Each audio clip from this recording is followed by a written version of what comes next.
గ్రామానికి చెందిన సలీం షేక్ నేను 8 సంవత్సరాల నుంచి ప్రేమించుకుంటున్నా. నన్ను ప్రేమ పేరుతో మోసం చేసి నన్ను వాడుకొని తీరే టైంకు పెళ్లి చేసుకోమని అడిగితే నన్ను కాకుండా వేరే అమ్మాయితో ఎంగేజ్మెంట్ చేసుకున్నాడు. ఎంగేజ్మెంట్ చేసుకొని తన మీద నేను కేసు ఫైల్ చేస్తాను, జైలుకి వెళ్ళి వచ్చినాక కూడా మాట్లాడని ఒక హోప్ కొద్ది నేను ఉంటే తను మళ్ళీ పెళ్లి ఫిక్స్ చేసుకొని ఆ అమ్మాయితో తిరగడం జరిగింది. పెళ్లి చేసుకుంటావా లేదా అని అడిగితే తప్పించుకుంటున్నాడు. నేను అయితే వాళ్ళ ఇంటి దగ్గర వచ్చి కూర్చున్నా, నాకైతే తగిన న్యాయం చేయాలి, తన పెళ్లి కావాలని ఇక్కడ వచ్చి వాళ్ళ ఇంటి దగ్గర కూర్చున్నా. అయినా నన్ను పెళ్లి చేసుకుంటా అనేంత వరకు నేను ఇక్కడి నుంచి కదలను, నాకు తగిన న్యాయం జరగాలని ఇక్కడనే కూర్చొని ఉంటా. నేను అక్కడికి రాను.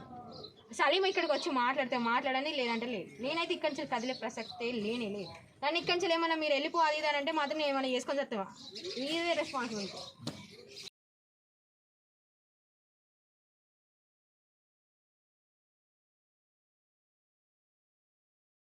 మళ్ళీ ఎట్లా వస్తాం మళ్ళీ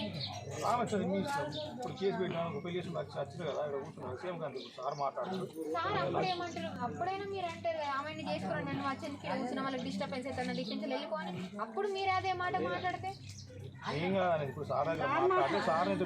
మాట్లాడతారు కదా. సిఎస్ఆర్ మార్నింగ్స్ అదే వివరం తెలుసుకుంటాడు కదా, వాడి కేసులో మ్యారేజ్ అయితే ఇవన్నీ ఏం చెప్పలేము. డైరెక్ట్ ఉన్నప్పుడు వచ్చినప్పుడు మీకు కరెక్ట్ లేవులు అనేది అది ఏం చెప్తాడని చెప్పి నేను నిజం చూడుకోకపోతే బుద్ధి ఉంటుంది. మేము అక్కడికి వస్తాం, మేము రాము అనట్లేదు, కానీ ఆయన ఫస్ట్ పోలీస్ స్టేషన్ కన్నా ఇంటికన్నా వచ్చినాకనే మేము వస్తాం. మాకు క్లారిటీ ఉండాలి.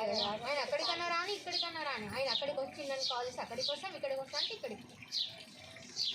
ఆయన అక్కడ ఉన్నాక మేము అక్కడికి వచ్చి ఏం చేయలేము కదా, ఇక్కడ కూర్చోడమే అక్కడ కూర్చోడమే, ఇక్కడే కూర్చుంటాం.